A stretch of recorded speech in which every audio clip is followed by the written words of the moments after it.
मेरे YouTube channel पर एक नई कहानी के साथ आप सभी का स्वागत है। आप भी इस कहानी को सुनकर एक लाइन तो ज़रूर कहेंगे। कैसे कैसे लोग रहते हैं यार यहाँ पर। तो चलिए शुरू करते हैं कहानी को। यह एक सत्य और आंखों देखी घटना है। यह उस समय की बात है जब गांव में 18-19 साल की उम्र में सभी लड़कों की शादी हो जाती थी। उनमें से एक मेरा मित्र रमाकांत भी है। उसकी शादी 3 साल पहले हो चुकी थी और अब उसका गौना भी आ गया था।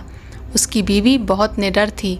इसको मैं निडर इसलिए बता रहा हूँ कि उसकी निडरता एक दिन उस पर बहुत भारी पड़ गई। 3-4 साल पहले तक गांव की अधिकतर औरतें सुबह सुबह उठकर लोटा लेकर नित्य क्रिया के लिए कोई खेत या तो कोई खुले मैदान में जाती थी।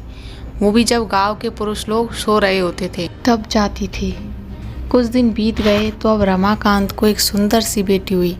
बेटी अभी 8 महीने की ही थी। उस समय उसकी बीवी सुबह सुबह अकेले उठकर खेत में चली गई और अपने सासू माँ को या फिर जेठानी को भी नहीं उठाया। वह अकेले ही चली गई क्योंकि वह तो बहुत निडर थी। लेकिन उस समय ना तो वह हाथ में चक्कू और ना ही माचिस लिया। जिस घर को बच्चा पैदा होता है उसके 1 साल तक उस घर की औरत को बाहर अकेले नहीं भेजा जाता, वह भी सुबह सुबह बिना किसी को साथ लिए, क्योंकि उस औरत पे भूत प्रेत इन लोगों का साया जल्दी पड़ता है।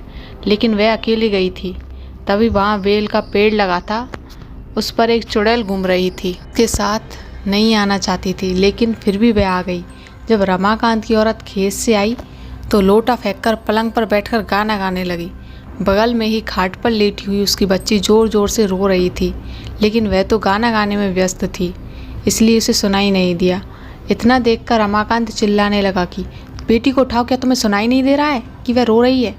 फिर भी बीवी ने जवाब नहीं दिया। तब तक रमाकांत की भाभी आ गई और वह समझ गई कि यह कौन है और रमाकांत को इशारा किया कि जाओ दादाजी को बुला लाओ। इतना सुनते ही रमाकांत समझ गया कि मेरी बेबी के ऊपर कोई चुड़ैल का साया है। तभी भाभी ने दादाजी का नाम लिया। तब तो रमाकांत पलंग पर बैठकर दादागिरी झाड़ने लगा और बोला कि तुम कौन हो, यहाँ पर क्यों आई हो, क्या तुम मुझसे शादी करना चाहती हो। तब तक गांव की कुछ औरतें और कुछ पुरुष मज़ा लेने के लिए इकट्ठा हो गए। चुड़ैल ने कहा कि मुझ में तुम्हें क्यों दिलचस्पी हो रही है, क्यों मुझसे शादी करने के लिए आ तो रो। तो रमाकांत झट से बोला कि मैं कुछ काम धंधा तो करता नहीं, लेकिन अगर तुम मेरे साथ रहोगी तो धन दौलत तो लाती रहोगी। चुड़ैल ने हंसकर बोला, ऐसा कुछ नहीं होता है, हमारे में भी कोई ना कोई मुखिया ज़रूर ही रहता है जो धन दौलत की रखवाली करता है। तुम चाहो तो हमारी दुनिया में चलो, तब मैं तुम्हें सब कुछ दिखा दूंगी, पर अभी नहीं क्योंकि तुम जीवित हो।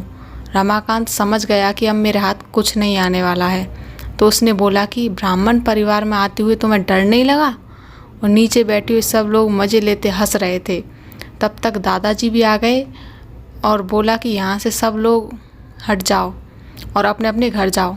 इतने में रमाकांत की बीवी भी पलंग से नीचे उतरकर सिर पर पल्लू डाल दिया और चुड़ैल भी चली गई। तब रमाकांत मन ही मन बड़बड़ाने लगा कि इनको भी अभी ही आना था, अगर थोड़ी देर बाद आते तो क्या पता मैं माला माल हो जाता। बेचारा रमाकांत बहुत दुखी हो गया। यदि आप कहानियाँ सुनना पसंद करते हैं तो इस चैनल को ज़रूर से सब्सक्राइब कर लें। यदि आपको वीडियो पसंद आई हो तो वीडियो को लाइक करें, अपने दोस्तों के साथ शेयर करें। Thanks for watching.